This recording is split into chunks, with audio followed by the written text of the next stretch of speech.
Spencer Kobren's The Baldtruth. Yeah, I would like to touch on the topic of managing patients' expectations. Yeah.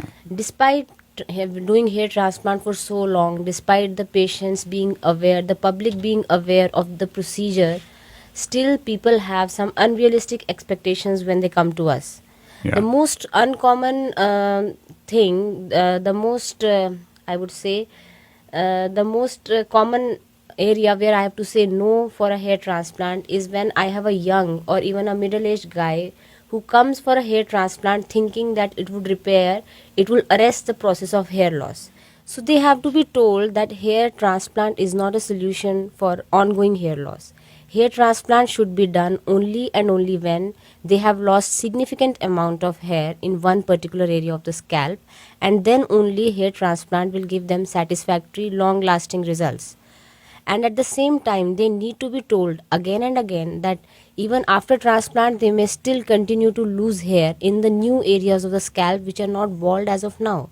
So they may need a procedure later on, and if they want to avoid that procedure, they need to stick with medications, and the medications need to be taken regularly, and they have to be in the touch of the physician for a long period of time. Let me ask you a question. I mean to interrupt you, but I mean, in your part of the world, how do consumers and patients feel about taking medication? Because that's changed a lot here.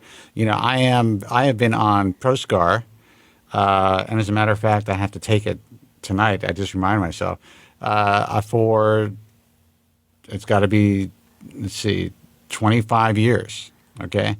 I have been fortunate enough not to have any side effects that I'm aware of. I don't know what it's going to do for the long term, but now with all of the fear mongering and stuff that's online, people are really frightened to take the drug. And I think that in many cases, patients are doing themselves a disservice because a lot of guys can be helped. And especially if you're considering a transplant, the financial investment, the emotional investment, you want to save every hair that you have. How do patients in India feel about taking the drugs? So in India, in last 10 years, I have seen a lot of transition in the acceptance for medications. Earlier, the patients thought that transplant is an alternative of not taking the medication. Medication is some cheaper alternative, and transplant is a permanent and a expensive alternative. So they used to think that once transplant is done, they can get away with the medication thing. But now, luckily in last 5-10 years, I have seen that the patient awareness is changing, and it takes a lot of effort on our part as physicians to educate them that, see, right now you're in grade 2 or 3, but eventually you would be landing in grade 7. So we have to show the worst case scenario to each and every patient, and it requires a lot of effort, counseling, and we have to spend a lot of time with the patients to convince them.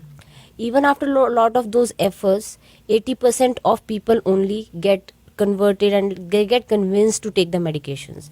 The rest who are not ready to take the medications, they have to be told before the procedure itself that they may require a procedure later on when the new areas become empty. So that is one thing very important, and I have improved in my practice in convincing my patients for taking the medications. And in patients who have come with early stage of thinning,